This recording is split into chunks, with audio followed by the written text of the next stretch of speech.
Raider Burrito number 2 at 2901 Slide had 19 violations. Raw eggs on a prep table were above the safe cold temperature of 41 degrees. Tripas were kept past their discard date. Cooked meat exceeded its 7-day date mark. Raw pork and raw eggs were stored over ready-to-eat food items. The can opener blade had a buildup of food debris. Butane lighters were stored above a food prep cooler. There was no internal food thermometer. There was no soap or hand towels at a hand sink. A plastic container was cracked. Frozen chicken was thawing on a prep counter. Single-use food items were stored directly on the ground. A white powder did not have a label. An employee's phone and drink were not properly stored.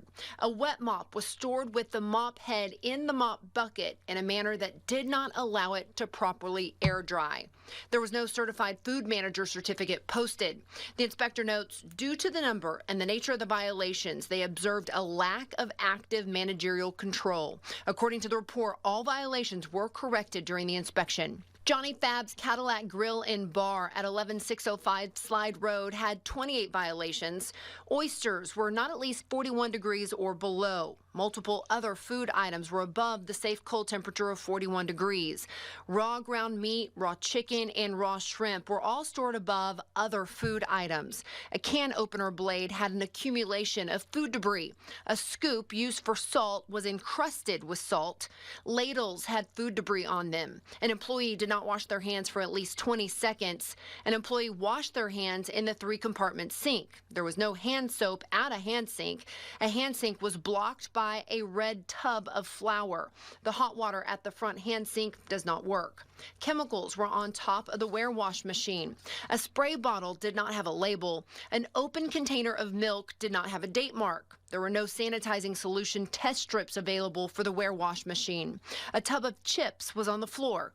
Steak rub did not have a proper lid to protect it from food contamination. Service bowls were used as flour scoops. Service wares were not allowed to air dry.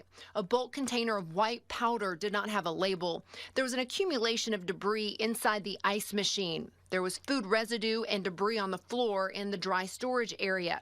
Employees' personal items were not stored properly.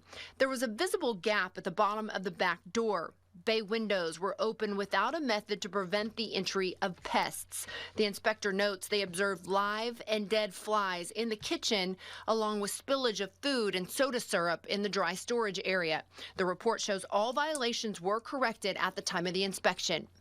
Owner Matt Jordan invited us inside the kitchen to show us everything has been cleaned up and to explain the violations. There's some building issues that we had to address, and some other things that we weren't able to, such as plumbing, but everything else was addressed right on site. Jordan says as a third-generation restaurateur, he knows how important these inspections are. We look at the health department as a tool to help us get better in our operating procedures and safety protocols, and we always want that relationship to be that way. We do somewhat feel like some of these things were unwarranted, but we're not shying away from our mistakes, and we are definitely working to get better every day.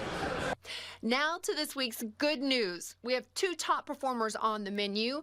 Tea to Go at 4206 19th and Good Vibes Nutrition at 6625 19th.